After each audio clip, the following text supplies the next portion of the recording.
is Thursday, the 23rd of August 2018, and you're listening to Skeptics with a K, the podcast for science, reason and critical thinking. Skeptics with a K is a production of the Merseyside Skeptics Society, a non-profit organisation for the promotion of scientific skepticism on Merseyside, around the UK and internationally. I am your host, Mike Hall. With me today is Marsh. Hello. And Alice. Hello. And we have a special guest today. It's Sarah. Hi. Hello, Sarah. Hi. How are you? Good. I think you might be the first not British person we've had on the show. Ooh. I think that is probably true, although there's a that's the caveat case. in that we had Geraint on, and he, when we first met him, was very American despite not being American. Yes. Because when we first met him, he had a very heavy American accent. Really? Yeah, very heavy American I accent. didn't know that about him. He'd only just moved back. American accent while he was out there. So, Well, I've seen the way that Americans are treated on Incredulous, so I'm a little bit nervous. Slammed.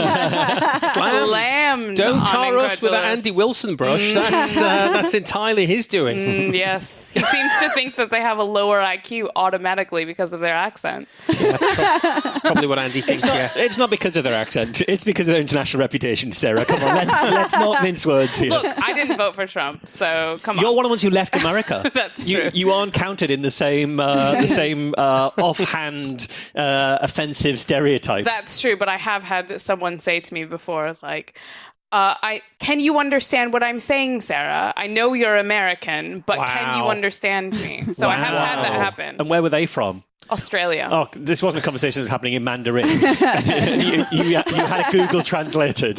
No, I can't. No, and I was speaking in Mandarin. Yeah. It's one of my special skills.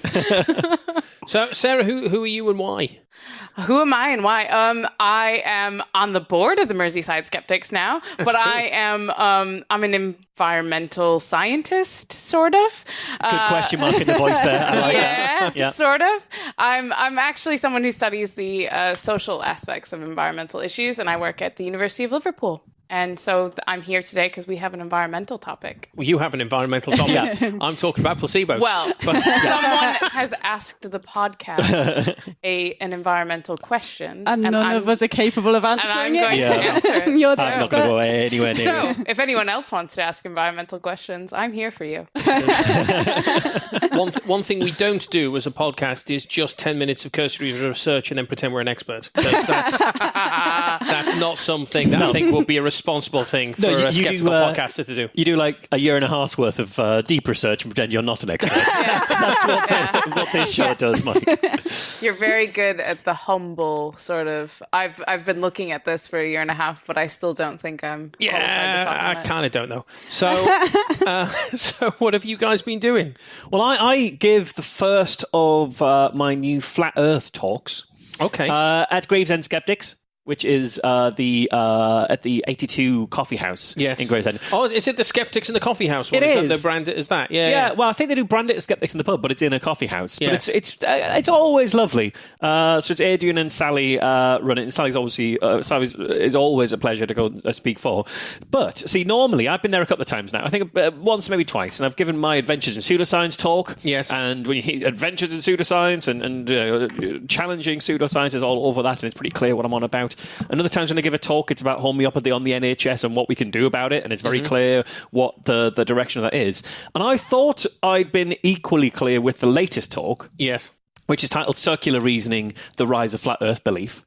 And I talk about in the blurb for it in the advertising. Yeah. Sort of the promo Circular stuff. That's a nice pun. I see what your circular, not spherical reasoning, is it? Not spherical reasoning, no, and it's a self-supporting ecosystem, so it is very much circular reasoning. It's good. It was a pun that I could not get into either the Guardian article or the Gizmodo article I wrote about it. It's about 6% of the reason why I'm doing a Flat Earth talk, so I can really showcase that pun. But in the promo, I talk a lot about, in 2013, almost nobody believed in the Flat Earth, and now in 2018, it's almost mainstream. How did we get here? Michael Marshall's going to explore how we got here. And I thought it was pretty clear that the we I'm talking about is society, and the here is a place where Flat Earth seems to be accepted when it's nonsense. Turns out not everyone realised that I was going to be somebody who would be saying the Earth isn't flat. Oh, I thought you were going to be a flat earther. Yeah, there's a few people asking Sally, like, oh, Sally, I'm a bit surprised you've invited a flat earther to do a talk for us. Wow. So I went back over my promo, like the blurb and everything, and No, yeah, I don't actually say that I believe in the round Earth in anywhere.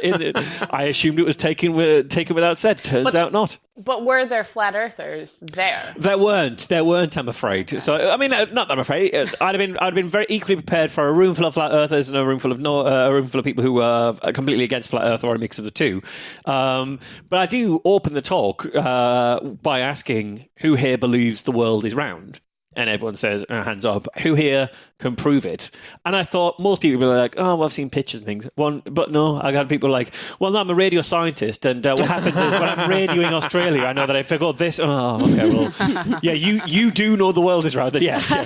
You do know the world is round. But yeah, no, that was a pleasure. And it's just a lovely, it's nice to be able to go somewhere and do a talk to a very engaged audience. It was like, full room, 30 or 40 people in there. And a lovely slice of cake at the end of it. And a good slice of Lovely cake. slice of cake to go home with. Absolute pleasure. So yeah, okay. people in the Gravesend area who want to get out there, or even if you're in like the East London-ish bit, if you're east of London, get across. It's a lovely event. On the topic of homeopathy on the NHS, you've got some news on that one. Oh yeah, no, I forgot to say anything about this. We've not mentioned this on the show. We haven't talked about this on the show. It's only possibly the biggest thing to have happened ever. Yeah, it's sort of weird. So this is the weird thing about this show, is that I only ever talk about projects that I'm doing, and I kind of feel like I've said about that project. Whereas other skeptical shows be like, so here's what's in the news at the moment. Oh, well, there's this thing here. And it turns out, yeah. So Bristol have stopped funding homeopathy, making them the last CCG in the country in England to fund homeopathy. So direct commissioning of homeopathy on the NHS is dead. So there are now no English CCGs directly funding homeopathy at all. Still going on in Scotland. Yeah, bit in Scotland. That's a separate problem to deal with. It's a separate little muddy bit of water up there. Yeah. No, it's hard to say exactly how much for very complicated reasons that I'll probably get into once I start tackling and eventually ending homeopathy in Scotland as well. What I like about that is that I think other skeptical shows would be leading on that, not just, by the way... No, I forgot about it. I forgot to mention it. Yeah, we killed off homeopathy. That's probably worth talking about, Marsh. Yep. Podcast listener Chris recently wrote into us asking about plastic waste and Plastic Free July, so that's what I'm going to talk about today. It's very quickly become us there.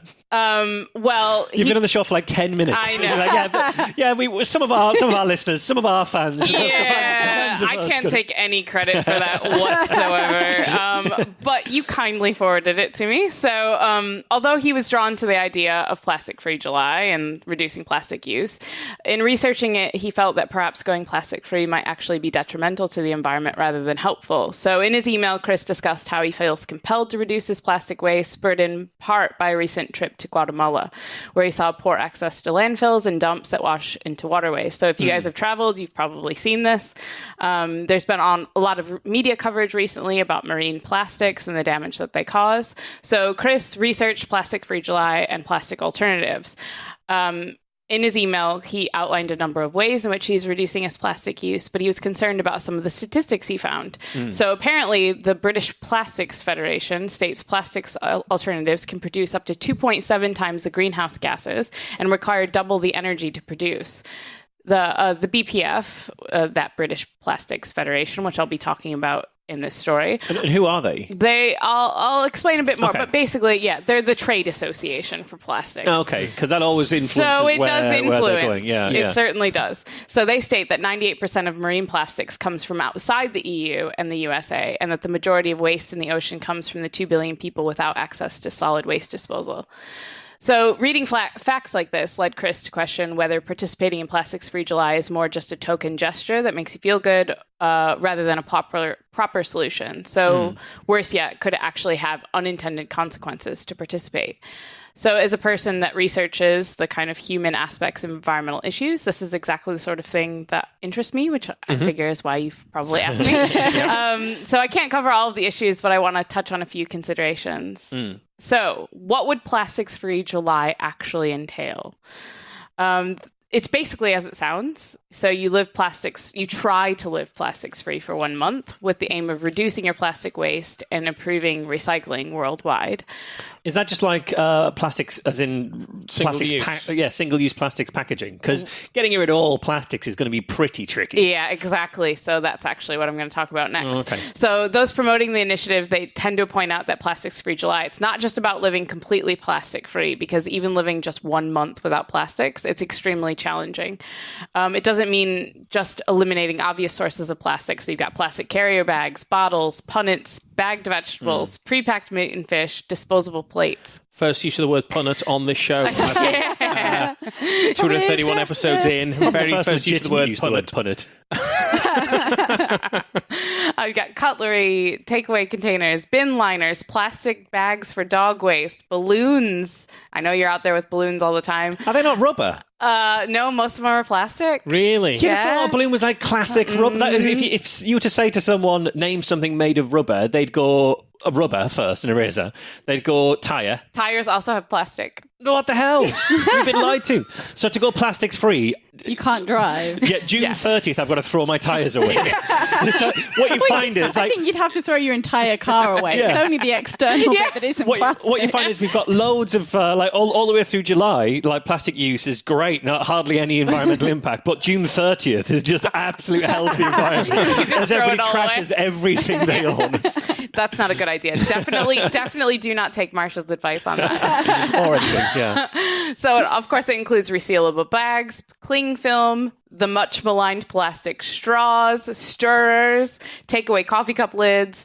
But it also means all of that hidden and lesser known plastics. So we already mentioned tires. We've also got personal care products with micro beads like shower gels, scrubs, even toothpaste. Bagged dry food, so like your dog food. Of course, yeah. Tin food, much of which have plastic liners. Tea bags. Yes, tea bags. Tea bags are plastic. I wondered if tea bags would have plastic in them. They have plastic in them. Where do you have plastic in them? In the outside mesh bit. Really? Do they use like plastic stitching or something? Yeah, I think it's just kind of interwoven to make them sturdier. Yeah. Crisp packets, so the metals, even when they look like liner, that's actually they look like metal liner. They're plastic.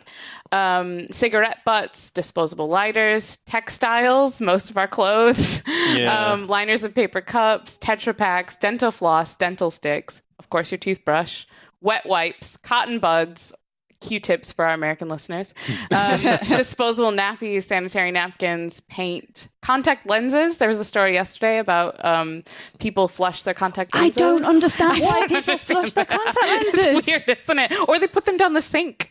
Bizarre. Down the sink seems really dumb. I leave really my bad contact idea. lenses in random place, like they stack up. I've got like little contact lens graveyards all over the house, and then I pile them up and put them actually in the bin. Why would you put them in the? It's really down the weird. toilet? It's very strange. Okay, should be recycling them, Alice. Is what you should be not. Don't put them in landfill. You're just as bad as She might giving them to actually- somebody else with eye problems. I don't think you should put contact lenses in plastic recycling. She's right. She might contaminate it. Yeah, Tell that in the environment, Alice. I don't know the statistics, but it is supposed to be quite a big problem with how we recycle things. It is that most people will contaminate their plastic recycling with something, food or other items, and then if that contaminated plastic gets into a big thing of recycling, they'll just strip the whole lot out and put it into landfill. Yep. I'm enjoying the look of pride on Sarah's face here. No, what I love is I didn't even plant a mole. She exactly said something that I was going to say later, so now I can just refer to what Alice just said. That's perfect. So you may think you're doing a good deed by recycling all your plastics, but many plastics can't be recycled, and labels can be really confusing. So as Alice just said, contamination is a big problem for the reasons that she just said.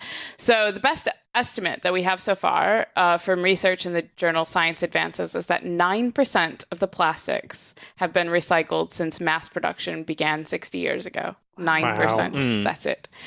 I can't tell if that's high or low because we didn't recycle it at all to begin with. Yeah, and we probably did produce an awful lot at the beginning as well. But think about the fact that plastics take hundreds of years to degrade. So that all of the plastic that has ever been produced basically still exists. Yeah. What you probably won't know this off the top of your head, but I wonder what the growth of plastic manufacturers, is that linear? Is that exponential? It's been exponential. It's been faster than any other material in the history of man, basically. It's been really that's not fast. surprising. That's not surprising to me. Because we were like, this thing is Bakelite's amazing. what I say. Yeah, because you'll have gone from this is useful for a few things to this is useful for almost everything. Everything, yeah. In a specific population to everybody in the world now thinks it's useful for everything. So the average European produces 31 kilos of plastic waste a year.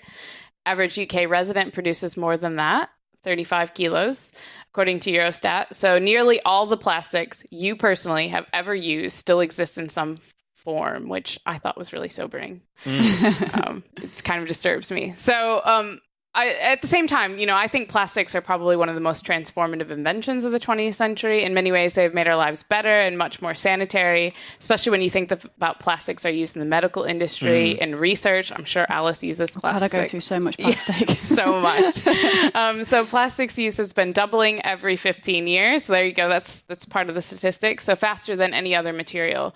And in contrast to other materials with big ecological footprints like steel or concrete, most plastics are disposable and have a short lifespan. So a great deal of plastic ends up in the ocean due to litter, storm and wastewater discharge, poor waste management, tire friction, washing your clothes, all of that. So you may have heard that the ocean will be more plastics than fish by 2050. That was in the news recently. Is that an exaggeration? It's hard to say. So it comes from an Ellen MacArthur Foundation report. I don't know how much we should trust that foundation. Like, I think she's a former sailor. Yeah, no, she is. But I don't know whether she just is the figurehead of the foundation. I don't imagine she's the strategic planet, but I have no idea. Yeah. No, I haven't been able to see anything in the report that looks flawed, but... The thing is, to say that the ocean's more plastic than fish is it seems like that would be a fairly misleading metric anyway, because percentage-wise, the ocean is not at all fish. No, it's... Because the ocean's massive. And fish... I say biomass. It can't be biomass, can it? It's mass. Just mass. Pesca-mass. Yeah. Specifically pesca-mass. I think that's a term. I'm pretty sure that's a term. Well, we go with it. We'll have pesca-mass. Yeah. But yeah, like you don't... You got fish need fish need a lot more water than fish around them, classically. So one fish needs a fair bit of water. Does Joe Pesci count as pesca-mass? Or only if he's swimming? When he's swimming. When he's swimming, it counts as pesca-mass at that point. Okay. Good. So obviously plastics are made using non-renewable resources. So this same report argues that new plastics will consume 20% of oil production within the next 35 years. So 2050 is looking kind of grim.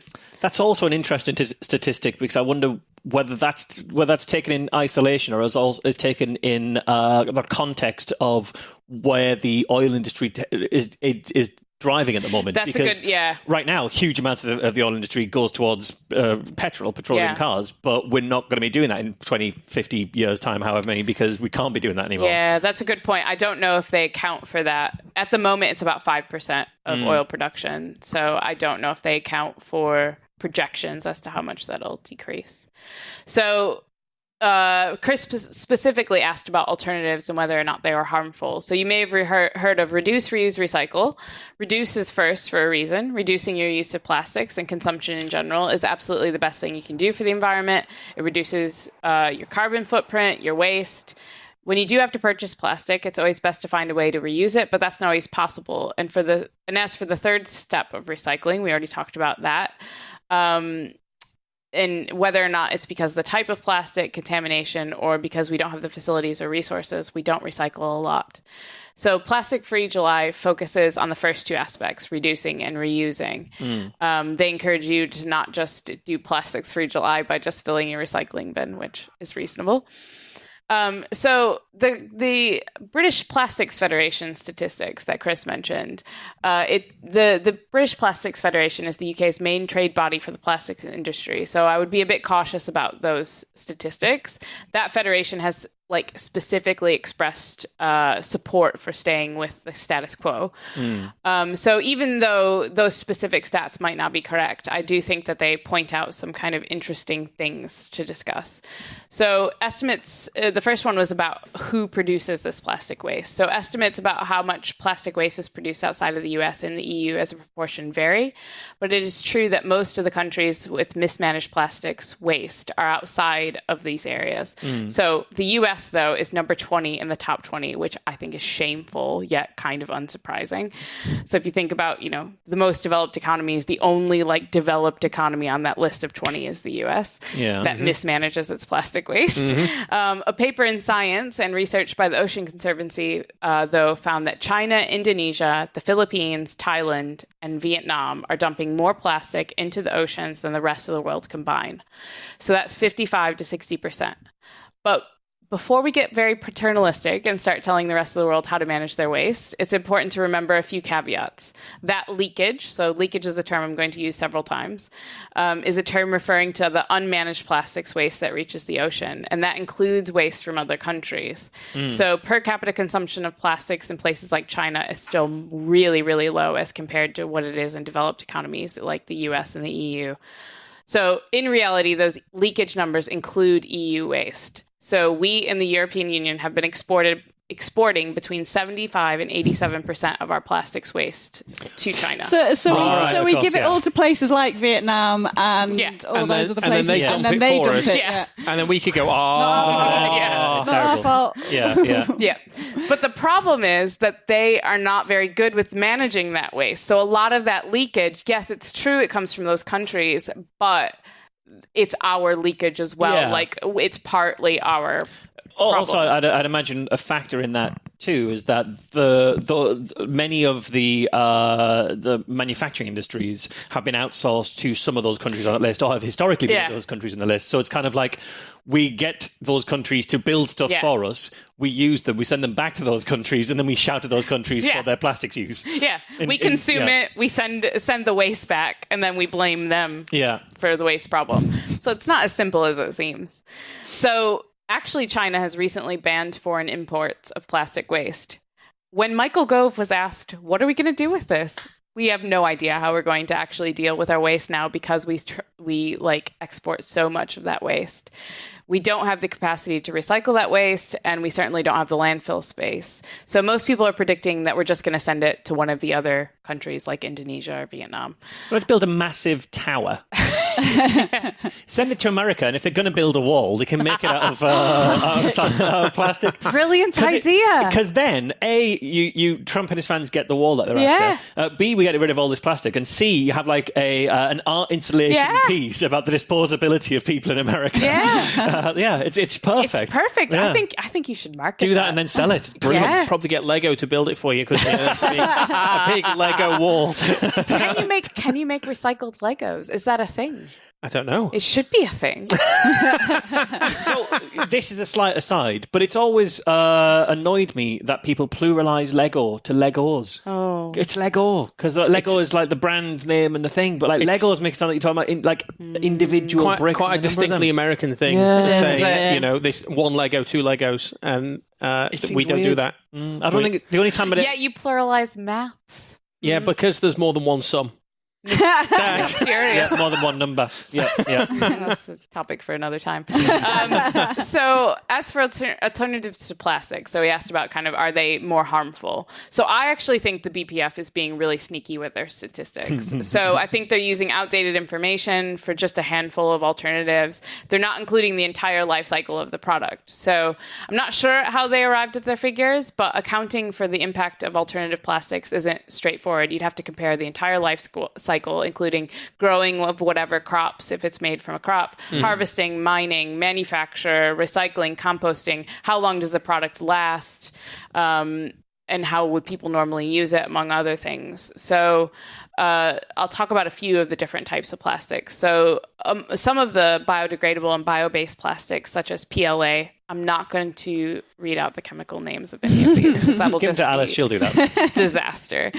So it's most common. That's the most common kind of near-term solution, PLA, and they aren't able to completely eliminate carbon emissions. They're made from plants such as corn, cellulose, prawn shells, bacteria. Prawn shells? Prawn shells, that's kind of cool. I mean, it's waste, right? Like prawn shells usually come from waste, but prawn is also, it can be quite a damaging... Isn't shellfish production actually quite bad for the environment? It's really damaging because they often scrape it, basically, scrape the seafloor. Would packaging made from prawn waste render the food inside non-kosher? I didn't think about that. This would. It probably would. Yeah. Plastic. This plastic is not kosher. So corn is the more popular thing, but it can be really problematic because corn requires a huge amount of land. It damages the soil. It has a high carbon footprint. However, even if we're talking about the worst case scenario, corn-based plastics produced with conventional fossil fuel energy, that still reduces plastics industry-wide by the greenhouse gas emissions by 25%. So then if we used renewable energy to power that, it would cut greenhouse gas emissions. Yeah. So I saw a thing on Twitter today about this with someone holding a plastic cup that's got "This is not a plastic cup" written on it because it's made of cornstarch. Yeah. And someone had commented underneath saying, switching cornstarch for plastic is just damaging the atmosphere for damaging the soil. So, don't do it. Just get rid of plastics altogether. But you're saying that actually there is a benefit in switching to cornstarch. It doesn't solve the problem 100%. No. But people going around saying it's not perfect, so don't do it, is not actually very helpful. That argument in general just drives me mad. And it's a really common thing of people use it to not make any changes. Like people who think, it's not ethical to eat meat. So I'll either go 100% vegan or just eat as much meat as I ever did. It's like, just reduce. Or more to the if point, you reduce, that's better. It motivates the people who would go vegetarian, vegan, and then have a go at people, or who would be dismissive of people who just reduce their meat. Yeah, and say, well, you shouldn't eat meat at all. It's like, yes, but that's not sustainable for me, and I've tried to be better. It's not even necessarily that it's not sustainable for you. It's a systematic. So you're essentially saying, if I can't make a systematic change that will influence 80% of the world, then it's not worth anybody making any changes that might reduce things by 10-20%. Yeah. So I think that's kind of the direction that this bit kind of goes. So PLAs, the problem with PLAs as well, these corn-based plastics, is that they, unless they're commercially composted under high heat, they don't actually break down in your home compost heaps or in landfill conditions. So you need the kind of special facilities. So they have, but the thing is they have the same desirable characteristics as conventional plastics. So they're quite common. So they don't quite solve the waste issue because they don't always break down. PHA is another alternative. It can be made from food scraps and bacteria or using microorganisms to convert greenhouse gases directly into plastic. So that's a bit expensive at the moment, but the price has been steadily declining, and these have substantially lower carbon footprints than conventional plastics. Because if we're using microorganisms to do the work of turning it into plastic, can we lower the cost of that by outsourcing it to areas where they don't have to pay those microorganisms quite as high? Yeah, it's going to lead to some sort of international agreements about the rights of bacteria. Bacteria on 0 hours contracts. Very complicated political situation. So there's also a group of plastic working together. They unionize very quickly, bacteria. Famously so. Over just a few generations, they formed really strong unions. So there's also a group of plastics called drop-ins. So that's PE, PP, and PET. You've probably seen PET on the backs of things. Yes. So they're hybrids of bioplastics and conventional plastics. So it already, PET in particular, already accounts for 40% of global bioplastics. They use slightly less carbon, but basically their main benefit is that they have lower production costs, and that they are they basically are still fully recyclable. Mm-hmm. So then we also have fossil fuel-based plastics that are biodegradable, PBAT and PCL. So the main improvement there is that they're biodegradable. So I just got that all those P's are probably for plastic. Yeah, well, it's poly. Poly, yeah. So they're unlikely to have a lower carbon footprint, but they may contribute to reduce leakage, so they may not actually get into the ocean. So basically, the alternative types of plastic generally reduce fossil fuel use. According to Australian Academy of Science, they use up to 65% less energy, depending on the type, and produce fewer greenhouse gases. Some are biodegradable, some are compostable, although this can need the right conditions. One of the problems is that some types can actually release methane if they're sent to landfill, and methane is a more potent greenhouse gas than CO2, but it does dissipate in the atmosphere more quickly than CO2. So they're also not all recyclable, can be expensive to produce, and don't change consumer behavior. So we still think we can just have a disposable plastic thing. At the moment, they only make up about 1% of the plastics market.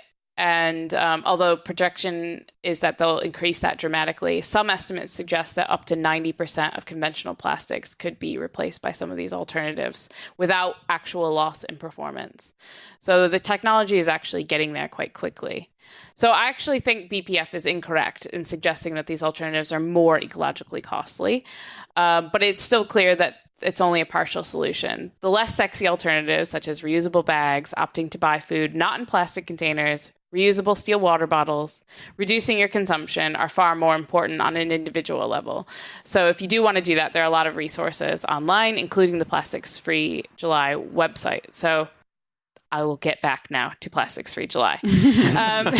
So while participating in Plastics Free July can make you more aware of your own level of plastic consumption, the fact that plastic is in everything and is being so badly mismanaged at a global scale suggests there's a strong need for systemic changes. Consumer awareness is rising, but education awareness only have very weak effects on environmentally sustainable behaviors. So most targeted behavioral change campaigns are likely to get a 5 to 10% reduction in harmful environmental behaviors. But that's a big topic. That could be a segment on all its own. So for now, I want to just talk about a few additional considerations. The first is whether boycotts work. So after all, what you're doing with Plastics Free July is you're boycotting plastics for a month. It's actually a really difficult question to answer as to whether boycotts work. So research examining boycotts generally focus on boycotts where consumers feel that a brand is unethical, or a company is unethical or socially irresponsible. Yeah, like Mike with Boots. Yes. Boots the chemist, not Boots the footwear. Yeah, I mean, ironically, you only ever wear. Is that why you're giving him a hard time for going to Boots? Yes, it is. Yeah. Because Boots sell homeopathy, and they know it doesn't work, and they went in front of Parliament and said, yes, we know it doesn't work, but people want to buy it, so we're going to sell it to them. And we're like, well, people want to buy cigarettes as well. Are you selling those? No, you're not. People want to buy cars. Do you sell those? No, of course you don't. Don't be ridiculous. You've got a choice in what you sell. And so I said, fine, fuck it. If they know it's bollocks and sell it anyway, that's unethical behavior. So fuck you. So I don't shop at Boots. This does bring up an interesting question, though, of whether or not you should shop somewhere that sells cigarettes if you don't think smoking is good. Yeah. Okay, so back to boycotts. When there's a lot of negative media attention, they can damage a brand, and there are many examples in this literature where boycotts have led to a change in company policy or practice. So there's a study by McDonald and King called Keeping Up Appearances. I think Marsh might actually be quite interested in this. So there's 221 boycotts that found that boycotted firms do significantly increase their pro-social claims activity after a boycott is announced. So bigger changes are seen if the boycott receives more media attention, the company has a good reputation, or claims to be a pro-social company. So think of when Google had the Don't Be Evil campaign. That was their slogan. So King's research also suggested that the company's characteristics matter more than the characteristics of the people pushing the boycott. Interestingly, he said that celebrities don't actually help with boycotts, which I found quite interesting. That's interesting, yeah, because I suppose it's a divisive thing, and it also might be seen by some to cheapen it. Yeah. So the media coverage, though, has a substantial influence over whether a boycott is effective. It has a sort of cascading effect through falling share prices, which leads to more media coverage and then further market disruption. So the effects of boycotts are also difficult to tease out from broader social and environmental factors. When the winds of change are already in motion, there's already political pressure, a boycott is more likely to be successful. But it's impossible to know how much the boycott actually contributes. So unfortunately, most of the research on this topic focuses on boycotts of specific companies because we can actually see evidence of reputational damage.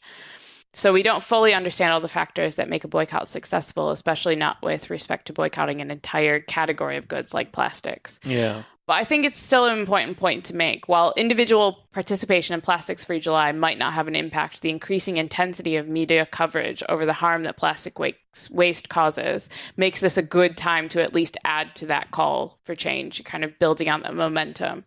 So it's not a guarantee of success, but it adds to the kind of market pressures that companies are already facing. So there's also research on willingness to pay that suggests consumers are willing to pay a premium for products that are more sustainable or even pay a tax on single-use plastics. So just a few days before we recorded, the Treasury responded to a community consultation on their plans to tackle the plastics problem through the tax system. So the response suggested higher support for taxing single-use plastics at the point of sale, but the Treasury are also considering measures to change manufacturing practices as well. So bans of specific products are being floated, although we have to be careful not to create a black market so Rwanda was the first country to ban plastic bags, and that created a black market. Or you guys might have also remembered the incandescent bulbs when incandescent bulbs, and people were like getting shopping carts full of incandescent bulbs. So we have to be a bit careful about that sort of stuff. And then people actually citing the incandescent bulb as the reason they voted Brexit.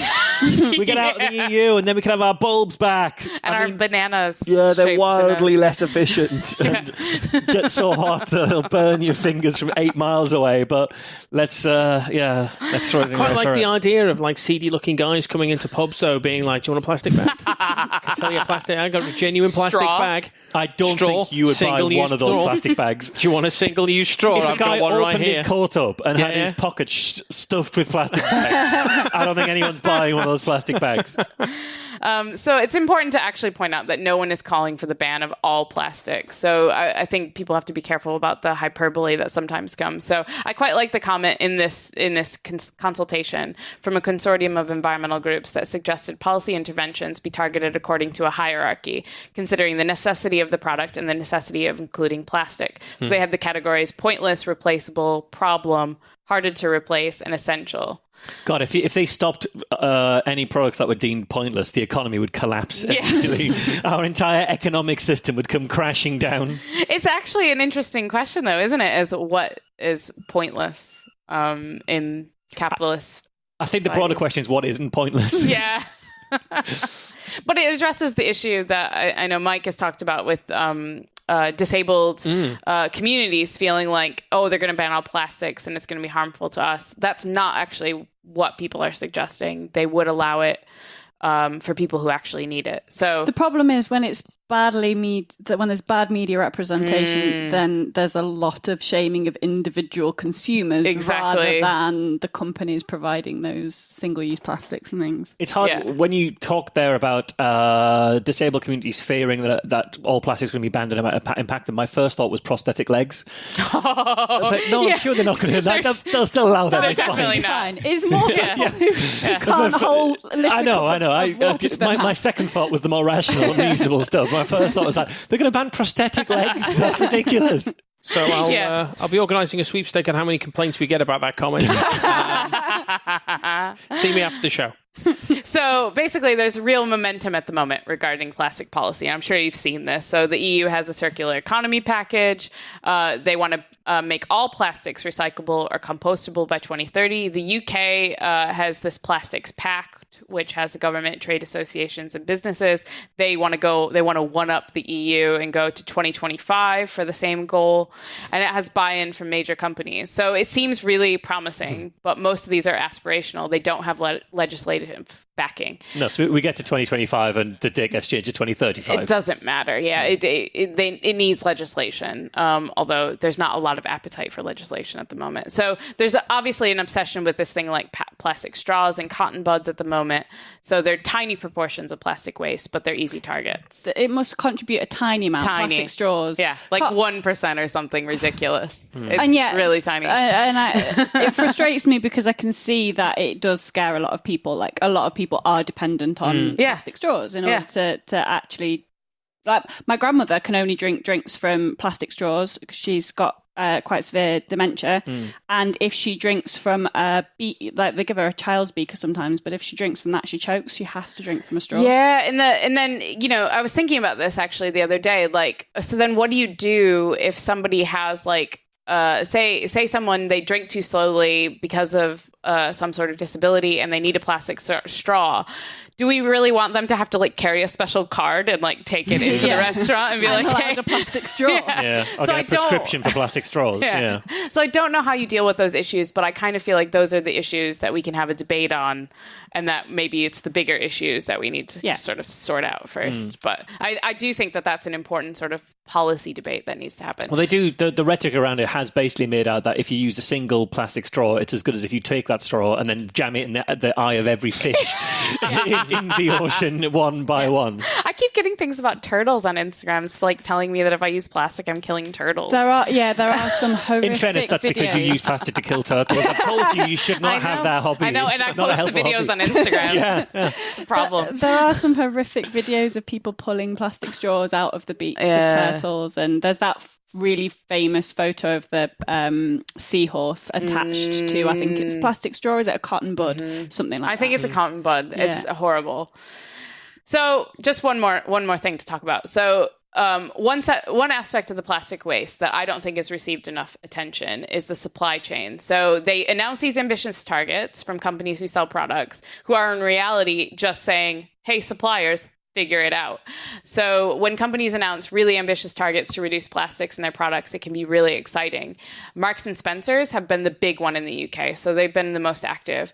They were the first to announce really ambitious targets, and one of their main ones is that they want to be a zero waste business by 2025. They're actually making progress on this I've been around Marks and Spencer's at Christmas, and there's no way that they could be zero waste. I've seen some of the things that they sell. Imagine. Those are going straight in a landfill. It's a long way to go. 2025 is not that far away.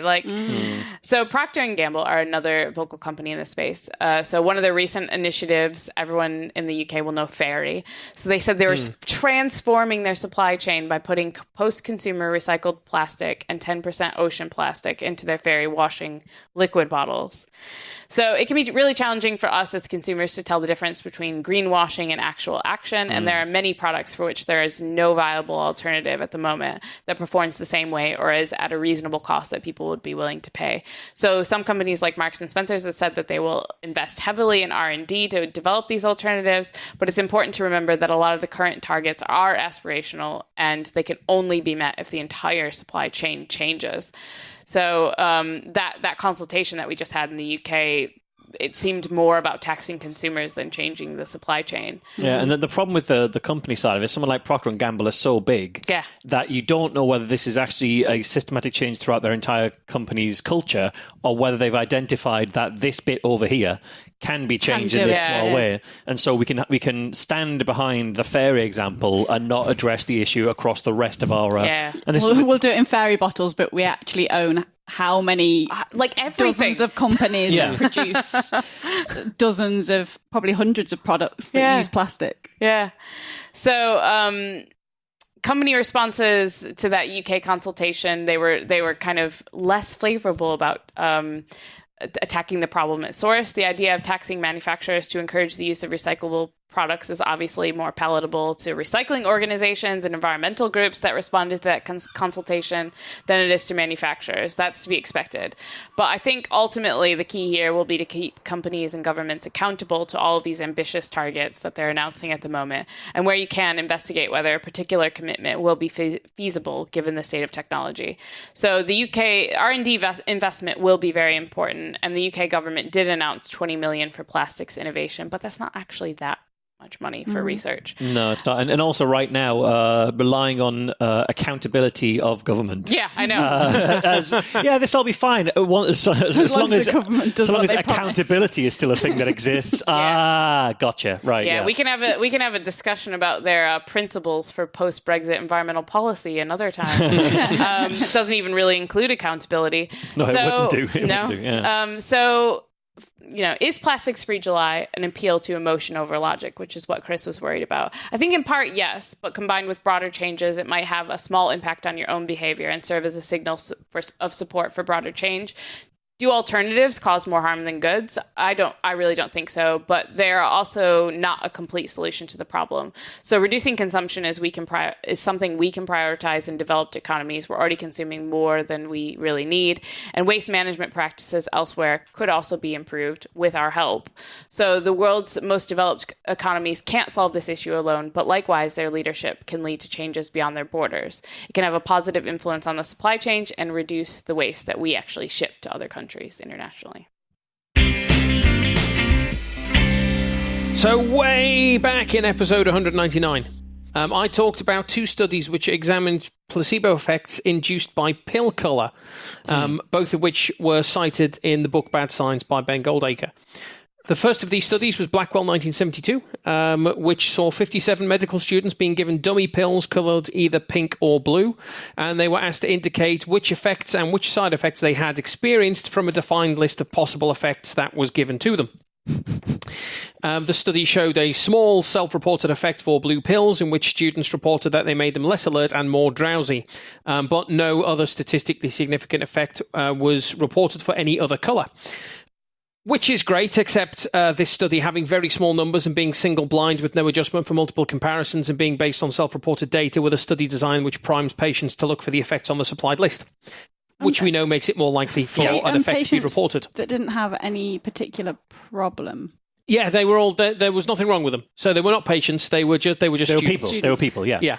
The second of these studies was Shapiro 1970, which looked at the association of pill colour, not in placebos this time, but in the drug oxazepam.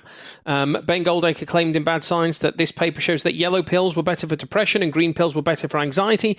But while these effects are reported in the paper, they are not statistically significant. The effects are actually consistent with random noise in the data. When I read Bad Science, which was a very, very, very long time ago, yes, what I took from that chapter was that blue pills were better for depression, which isn't what he said at any stage. No. Yellow was better for depression. Yeah. Blue would make you drowsy. Yes. But for some reason, my brain turned that into blue pills are better for depression. So those studies left me singularly unimpressed. But Marsh, during the recording of our episode, you said to me, is there any other studies on pill colour? Because you recalled a reported effect for red pills and pain. I was about to say red pills and pain. I was about to say it again right now. Red pills and pain. God, if you hadn't brought that up, I would have said it right now. And you'd gone, well, actually. And it would have looked like you just had all this knowledge in your head. And I said to you at the time, I didn't know. I've got no idea. But now I know. I don't think you really get red pills, though, do you? Unless they're the plastic coated capsules. Yeah, a red and something pill. Or you're a proper little incel. That might be. You get red pills. Sometimes they get red pills. I think red pill danger. It seems like yeah. I have used to take diclofenac, which is often a reddish pill, but it's more like brown. It's a bit muddier, isn't it? Yeah, Diclofenac, yeah. But in 1996, the British Medical Journal published a systematic review on the effects of pill colour, which looked at 6 papers from the literature which investigated associations between medical outcomes and pill colour. Of those 6 papers, 2 of them are the ones we've already talked about. Yeah. Blackwell 1972, Shapiro 1970. 4 more. So there are 4 more papers. That's quite a small number, really. That's fine. Yeah. That'll keep you going for another year of these placebo stories, Mike.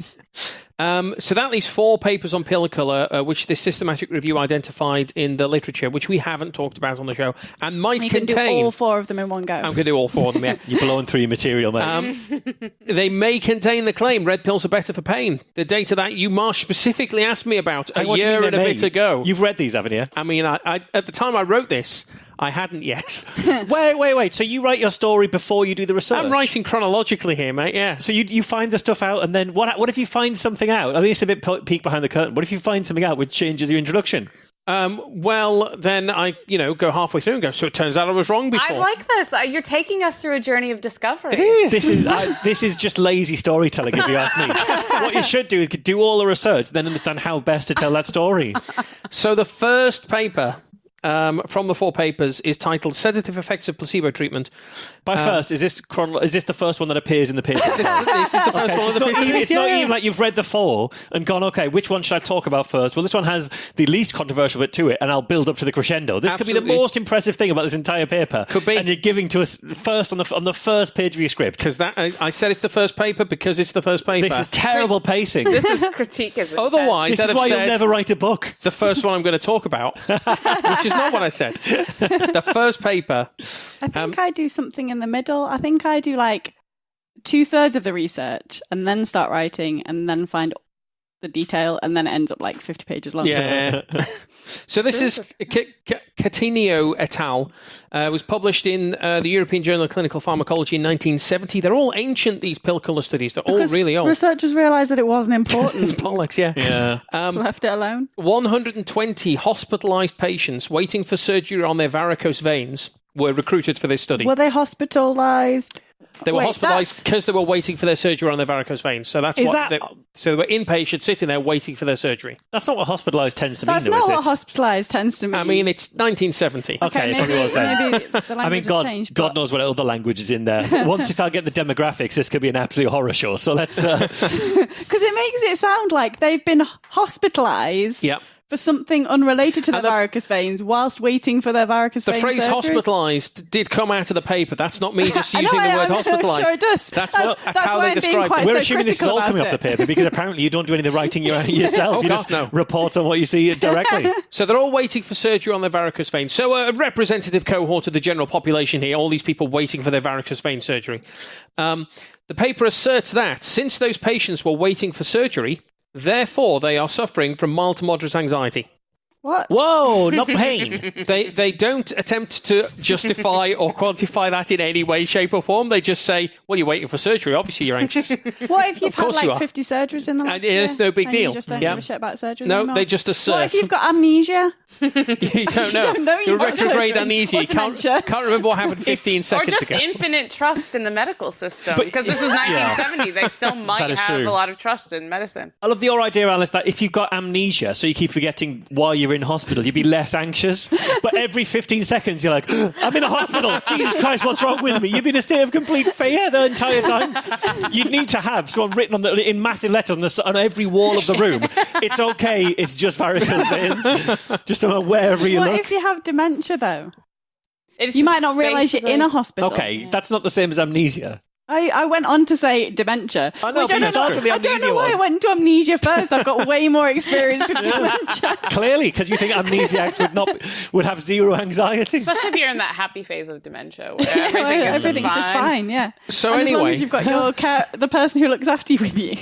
They've all got anxiety because they're waiting for surgery. So they're giving them anti-anxiety meds. This is what they're doing for the study. So the patients were randomised into two groups.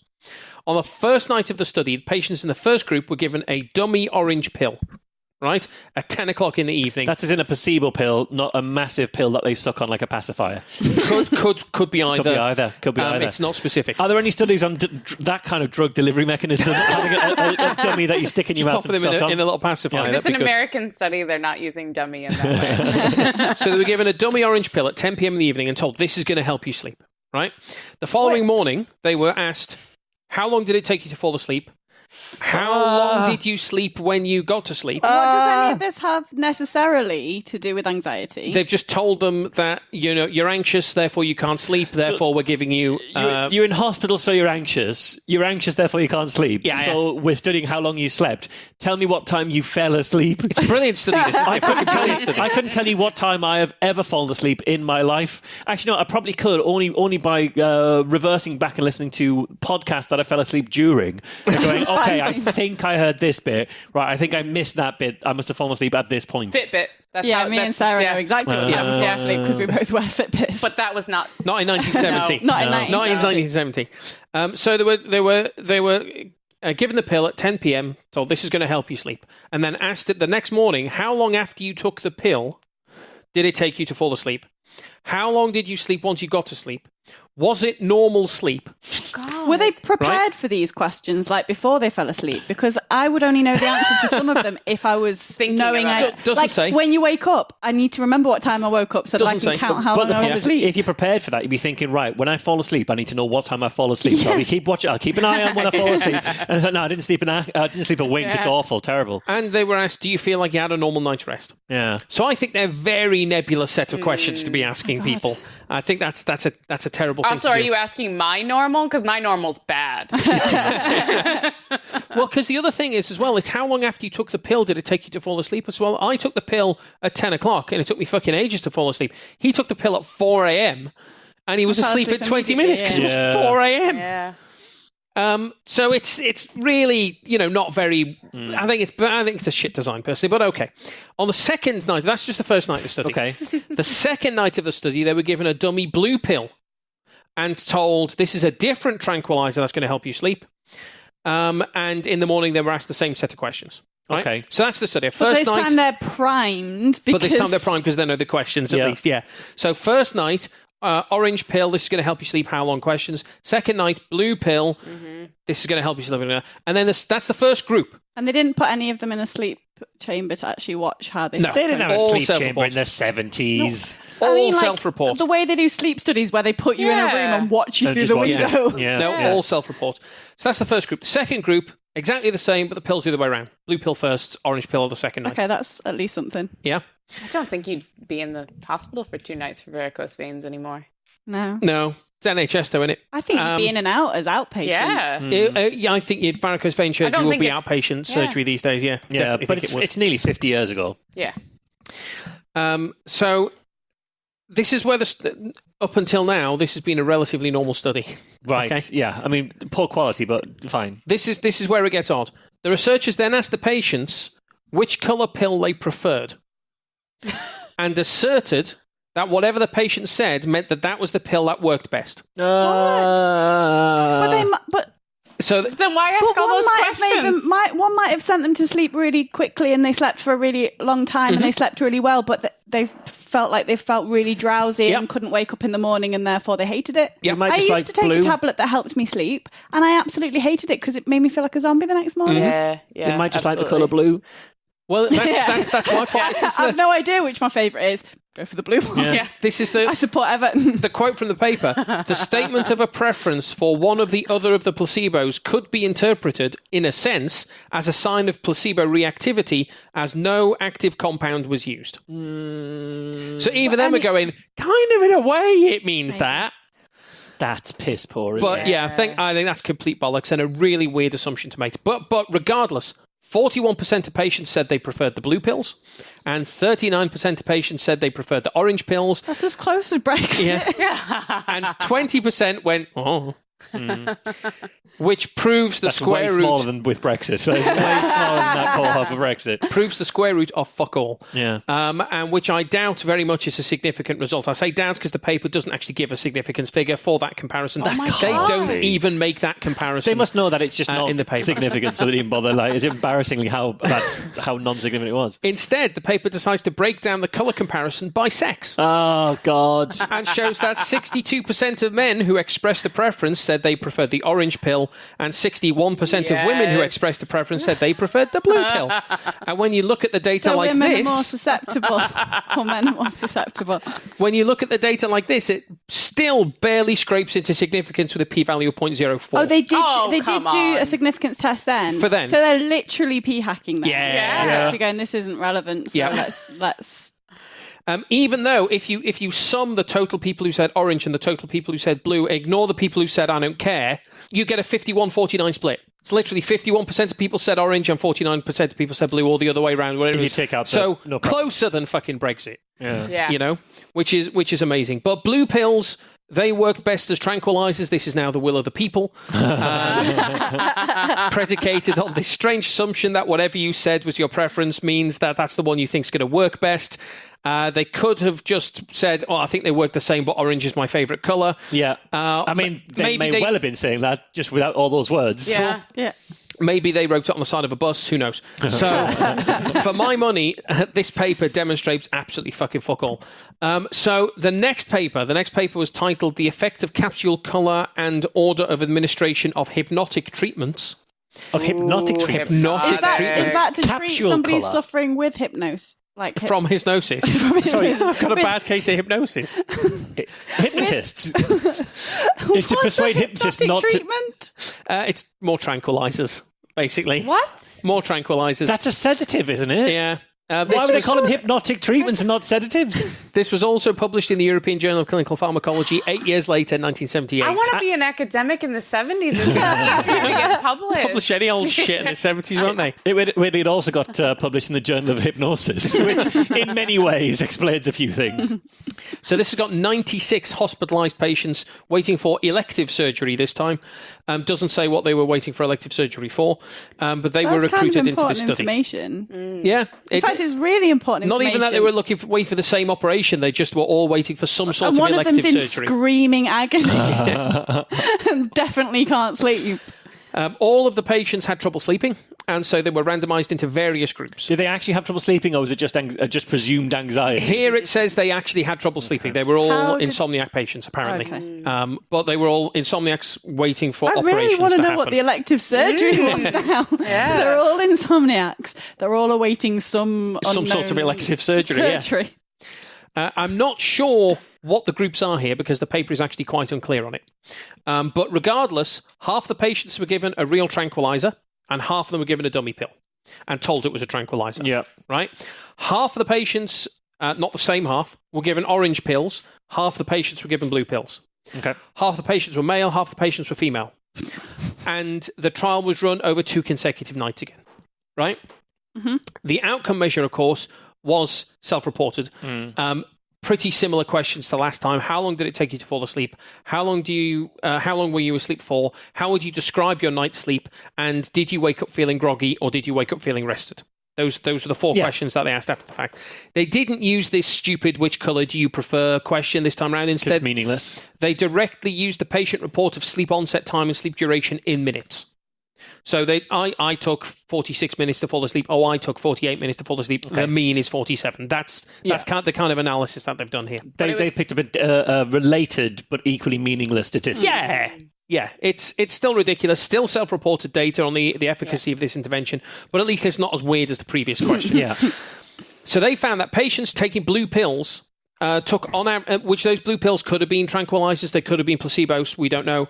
But on average, patients taking blue pills took 32 minutes less time to get to sleep than patients taking orange pills, p-value less than 0.05. Okay. They also slept for 33 minutes longer when they had blue pills compared to orange pills with a p-value of less than 0.01. And this is using their actual numbers. This is not the first one where it was basically, what colour would he say he would have preferred? Yeah. What colour would your brother tell me? So this is using actual numbers, but self-reported numbers, where it's how long did it took me 46 minutes to get to... Well, how the fuck do you know? When is the moment you fall asleep? When did you last look at a clock when it happened? It's really unclear measure. Really, really unclear measure. I was reminded, however, at this stage that suddenly we've got a significant effect here of 0.05 and 0.01. I was reminded of the 2001 placebo meta-analysis in the New England Journal of Medicine, which indicated that for objective endpoints, there's no placebo effect, and for binary subjective endpoints, like which color do you like, there is no placebo effect. Only continuous subjective endpoints exhibit a placebo effect. And so when they had the binary measure of which pill worked best, there was no effect there. It was a 51-49 split. Here, we've got a continuous measure of how long did it take for you to get to sleep, and suddenly there is an effect here for blue pills, making you sleep better than orange pills. The paper also includes some second-order analysis, where they look at how the variables they were studying interacted with each other. So this showed that women taking blue capsules were unable to differentiate between drug and dummy pill, in the sense that the sleep onset time and the sleep duration scores were not statistically significant between tranquilizer and placebo for women taking blue pills. It showed that orange capsules resulted in significantly shorter sleep onset times on night 1 compared to night 2 in women, but the blue pills did not differ between night 1 and night 2 in women. It showed that men had longer sleep onset times for orange pills on night 1 compared to night 2, which is the opposite effect that women had. But men also had shorter sleep onset time for blue pills on night 2 compared to night 1, where women actually had no difference for blue pills from night 1 to... There is very little consistency in these effects here. The data is all over the place, supporting orange, and if you slice the data this way, it supports blue if you slice the data that way. And concluding there are, quote, significant interactions between sex, colour, and order of administration. That's their conclusion. Yeah, that's colour of the pills. I mean, this was the 70s. These results are also different again from the last study, where the men expressed a preference for orange pills and women expressed a preference for blue pills. In this study, orange pills had longer sleep onset times and shorter duration for men. So even though men previously had said, orange pills I'm up for, this time orange pills didn't work as well for men. So I'm not finding this study particularly compelling either. No. And certainly not something as black and white as blue pills are better as sedatives, orange pills are more alerting, which is how you see this stuff reported now. Is, blue pills are better as sedatives and orange pills are alerting. So that was the second of the 4 papers that we're going to look at. The third, we're going to have to skip out. What? Right? This paper was titled Effect of the Colour of Analgesics on Their Therapeutic Results, and it was published in 1968 in Japanese. So not only was I unable to find a copy, but if I'd found it, I couldn't have fucking read it. Not working hard enough, to be honest, Mike. Like, even Sci-Hub didn't have this one. I couldn't fucking find this paper. I mean, you could have said there were 3 papers, gone through that and said, actually, there was a full paper, but it was in Japanese, so I didn't include it. But no, you still... He's taking us through the journey. I'm going through this is my journey. This is me going, shit, it's in Japanese. Where did you look first to try and acquire this study? And then where did you look second? And at what point did you find it? Did you try Can I Has on Twitter? I didn't Can I Has on Twitter, particularly because I thought, even if I get a PDF of this thing, it's not going to be a digital PDF. Because it's going to be a PDF from 1968 of scanned pages. So it's not even like I can run it through Google Translate to find out what the hell this actually says. You had time to learn Japanese. You could have learned Japanese for it. Google Translate is not good for things like Especially for an academic paper, it's not going to be brilliant. So we'll skip to the 4th paper. This is Huskinson et al. 1974, a paper titled Simple Analgesics for Arthritis, which was published in the British Medical Journal. 24 patients, stand by your beds on the fucking numbers here, 24 patients with rheumatoid arthritis were recruited, each of whom had the condition bad enough to warrant on-demand pain relief at least once a day. Okay. Right? The researchers then took 4 different soluble painkillers: Codis, aspirin, distalgesic, and placebo. Okay. And they grouped those into 6 pairs. So Codis with aspirin, Codis with distalgesic, Codis with placebo, aspirin with distalgesic, aspirin with placebo, distalgesic with placebo. Okay. So 6 possible pairs that you can make out of those 4 things, not accounting for order. And over the course of 18 days, patients were given each of the 6 pairs. Right. Presumably there's no drug-drug interaction going on here. I assume One would not. hope. Yeah. So day 1, you get Codis. Day 2, you get aspirin. That's the first pair. Okay. Day 3 is a rest day. Day 4, you get Codis. Day 5, you get distalgesic. That's the second pair. Day 6 is a rest day. What? And so what are on. the half-lives of these drugs? And so on for 18 days until you've tried all of the pairs. If you're in really bad pain on the rest day, do you just screw it? Didn't say one way or the other. Yeah, what was the dropout rate for the study? Well, the good thing about rheumatoid arthritis is classically it's a condition that is exactly the same every single day and is consistent at all times. Doesn't fluctuate at all. Yeah. The order of administration was randomized and balanced. So for every pair, some patients got them in one order and some patients got them in the other order. And patients are asked to rate their level of pain relief on a 4-point scale from no relief, slight relief, moderate relief, complete relief. And these scores are recorded once an hour, every hour, after administration of the intervention for 6 hours. Right? Okay. So you take your pill. Wait an hour, how do you feel? Wait an hour, how do you feel? Wait an hour, how do you feel? And on that 0 to 4 scale, they then assign those the numbers 0 to 4 and mean them out. Yeah. By the 6 hours, you've been consciously thinking about your pain for 6 hours. Yeah. I'm sure you'd love to do that, wouldn't you? Sounds awesome. I spend a lot of my time trying to do the exact opposite. Exactly. We spend a lot of time trying not to think about your pain as well, to be honest. 2 of the 24 patients failed to complete trial, so 8% dropout rate. I wonder why that is. Is it the rest is by any chance? For reasons not specified in the paper at all. But the results. So, mean pain relief doesn't really vary between the painkillers. All the painkillers are significantly better than placebo, but not significantly better than each other. So no shock there. Painkillers kill pain. Okay. Well done. Good news. The researchers, however, also had 4 different colours of pill. They had red pills, yellow pills, green pills, blue pills. How many people did they, 24. Oh my God. Which were randomized across the trial. So some patients got red Codis, some patients got red aspirin, some patients got blue aspirin, and nobody saw a different color for the same drug. So once you got red aspirin, all the way through the study, you were getting red aspirin. Yeah. Okay. I mean, it could have been really careful because they could have just been giving... The red pills could have been anything at that point. Once you've got 4 different types of drugs and you're colour-coding them all different. And they deliberately made all the pills look the same size, the same shape, identical. They worked hard. Identifying letters. Yeah, most pills have... Yeah, because they have to blind them. Yeah, pill packets, they will describe exactly what that pill looks like, the shape, the colour, the imprinting on it to make sure that you can identify it. This is a nightmare. So they balance these colours out across the thing, although with group sizes this small, I can't see how more than a handful of patients are getting any specific colour of pill here. So the researchers looked at just the placebo data. So forget all the other painkillers. We're looking at just the placebo data broken down by colour. And they found that red placebos provide more pain relief than blue, green or yellow placebos. Hey, there's the red one. With a p-value of less than 0.05 at 3, 5 and 6 hours after administration. And a p-value of 0.02, 2 and 4 hours after administration. So it goes down and then goes up again. Yeah, it's chaos. This data is absolute chaos. How did this get published? In fact, the data... What year was this again? 1968. That's why it got published. Yeah. we're academics at the wrong time. No, actually, no, sorry, this was 1974. But imagine citing this anywhere. Terrific amount of difference. In fact, the data also show that red placebos were as effective as pain relief as any of the active treatments.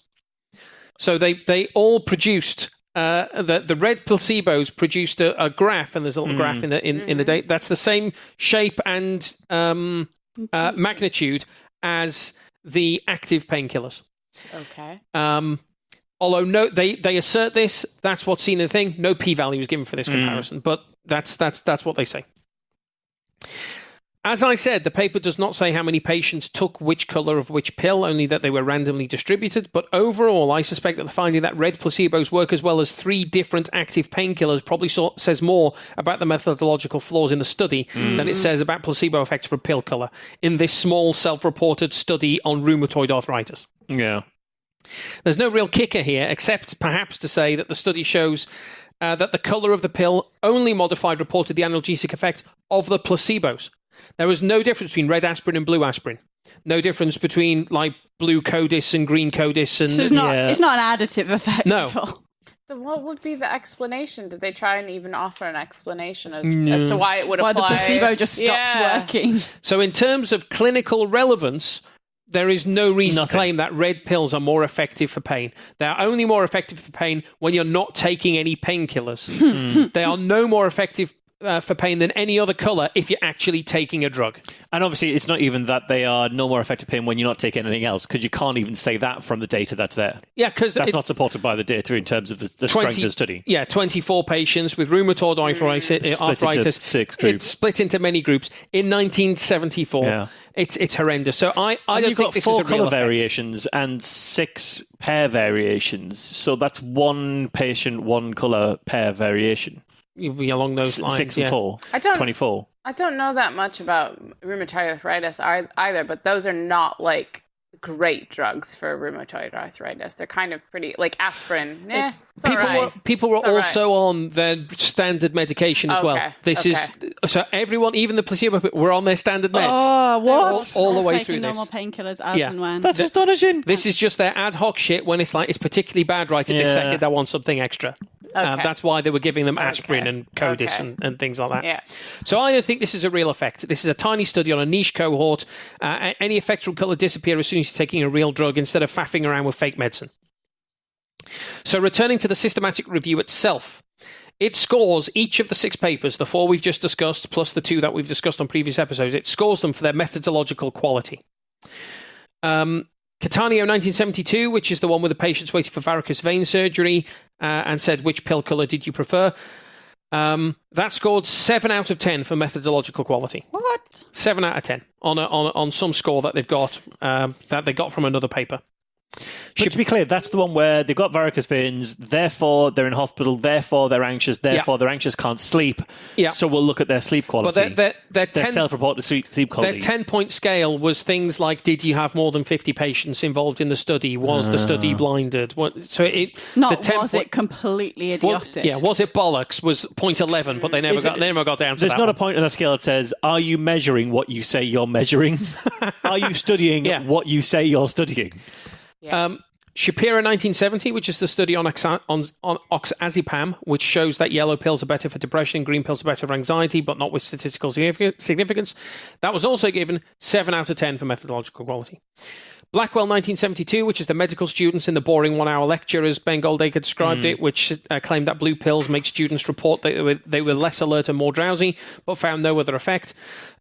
This scored 6.5 out of 10 for methodological quality. Shit than the other ones, okay. And the remaining 3 studies, the 96 patients with elective surgery, the 24 patients with red placebos, etc., and the Japanese one that I couldn't look at, those all scored less than 5 out of 10. So the studies with the most convincing effects, the red placebo study, it's as good as a real painkiller, terrible methodological quality. Yeah. The studies that showed actually orange, blue, it's 50-50, it's more or less a toss-up, there's no significant difference between them unless you p-hack the data to high heaven. That was the one that had the better methodological quality. And this is a pattern that we see elsewhere in the literature, where the better the study, the smaller the effect, and the best studies show that there is no effect. This is what we see in the literature for acupuncture. It's what we see for homeopathy. It's what we see for all the pseudoscientific interventions. The better quality study, the smaller the effect. A terrible study will show a large effect. It's a very clear pattern that we see in the literature. The systematic review itself ends with quite an equivocal conclusion. The systematic review says, the trials that assess the impact of colour on drugs and their effectiveness showed inconsistent differences between colours. The quality of the methods of these trials was variable. Colours affect the perceived action of a drug and seem to influence the effectiveness of a drug. Research contributing to a better understanding of the effect of the colour of drugs is warranted. It's a really equivocal conclusion. Probably more positive than I would have put it, to be honest. But that's the equivocal conclusion that they shipped. Which all in all leaves me unpersuaded to the potent power of pill colour, where red is better than blue for this and, green is better than yellow for that, etc. Because, frankly, the data for all of this is a fucking shambles.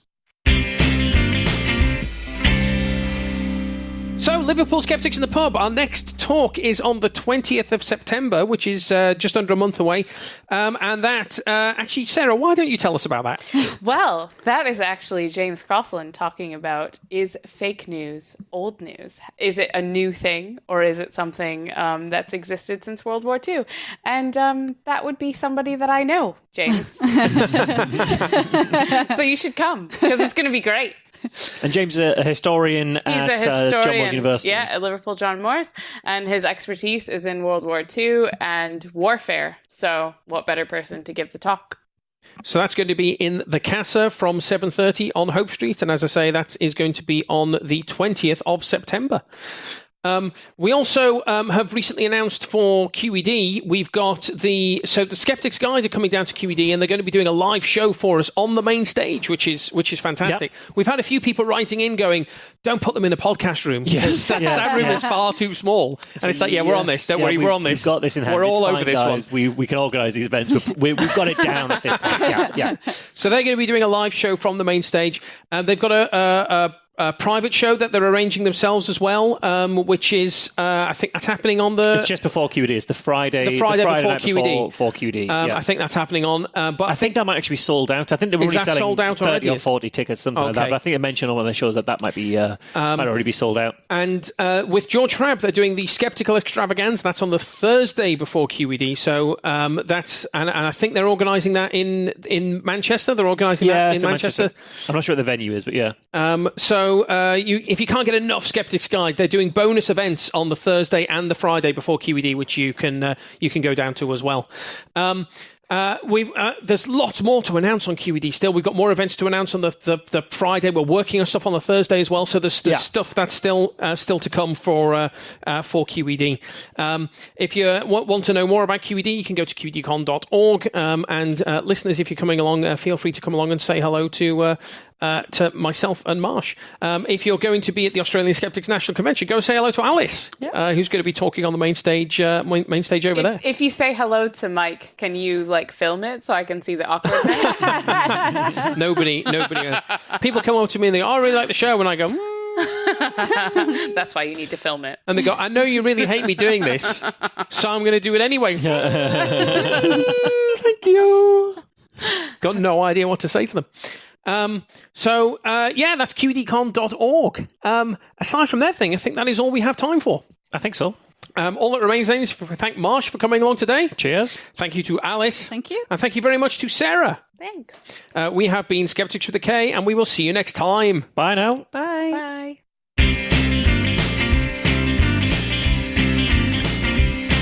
Skeptics with a K is a production of the Merseyside Skeptics Society. For more information, visit our website www.merseysideskeptics.org.uk or email podcast@merseysideskeptics.org.uk.